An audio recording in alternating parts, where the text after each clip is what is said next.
साहब की 133वीं जयंती समारोह को मना रहे हैं। हम लोगों की जो कमेटी पिछली बार बनाई गई थी, शायद ही आप सब लोग जरूर जानते होंगे कि उसका नाम डॉक्टर बाबा साहब अम्बेडकर दलित उत्थान समिति के नाम से रजिस्ट्रेशन उसका होना बाकी है। उसका नामकरण तो हो गया पिछले साल ही। बाकी हमें लगता है कि हर वर्ष उसके आगे आने वाले हर वर्ष में हम लोग प्रगति करेंगे और बाबा साहब का नाम हमेशा रोशन करते आएंगे।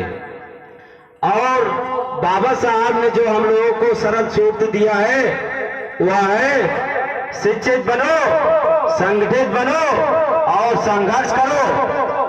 जब तक हम इस सरल सूत्रवाद को अपने जीवन में और अपने आत्मा में, अपने शरीर में, अपने कलम के माध्यम से, अपने कॉपी किताब के माध्यम से अपने अंदर आत्मसात करने की कोशिश नहीं करेंगे, उसको अमल लाने की कोशिश नहीं करेंगे, तब तक हम लोग विकास की दौड़ में थोड़ा पीछे रहेंगे।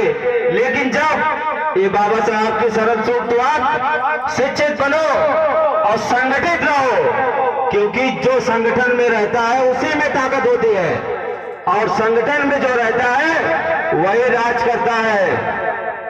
और बाबा साहब ने एक और सरल उक्त कहा था, शिक्षा कितना जरूरी है एक समाज को बदलने के लिए, एक परिवार को बदलने के लिए, एक प्रदेश को बदलने के लिए और एक देश को बदलने के लिए शिक्षा की कितनी जरूरत है। ये हमें बाबा साहब की कलम से, उनके कॉपी से, उनके संघर्षों से, उनके परिवार के त्याग से, उनके बच्चों की मृत्यु से, उनके परिवार के भय से और उनके इस त्याग और तपस्या से हमें सीखना होगा। तभी बाबा साहब के हम उपकारों का बदला पूरा कर पाएंगे। और बाबा साहब ने जो कहा था कि शिक्षा वह शेरनी का दूध है कि जो इसको पिएगा वो जरूर दहाड़ेगा।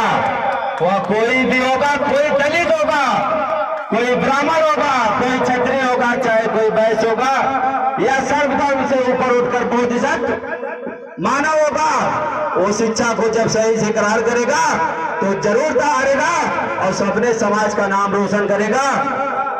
और जैसा कि अपने यहाँ पे पूर्व वक्ताओं में पूर्व प्रधान श्री प्रमोद यादव और पहलवान जी ने जो कहा, उनकी बातों को अनुसरण करने की जरूरत है ताकि हमारा अलादे गांव अंबेडकर नगर के सुनहरे अक्षरों में लिखा जाए।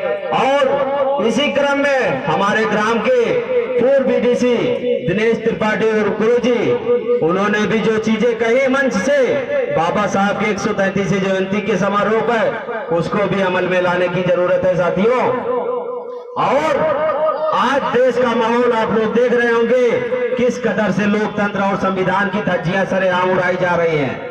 हमें उस बुरी ताकतों को एक होकर रोकना पड़ेगा, जिससे बाबा साहब का जो पहला सूत्र है, शिक्षित बनो और संगठित बनकर इस बुरी ताकतों को देश से उखाड़कर इस 2024 के चुनाव में फेंकना होगा।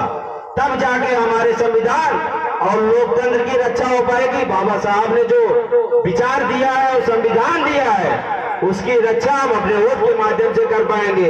और हम यहाँ पे अपने माताओं बहनों, भाइयों बहनों, माताओं बुजुर्गों, सब लोगों से एक निवेदन करेंगे, जो भी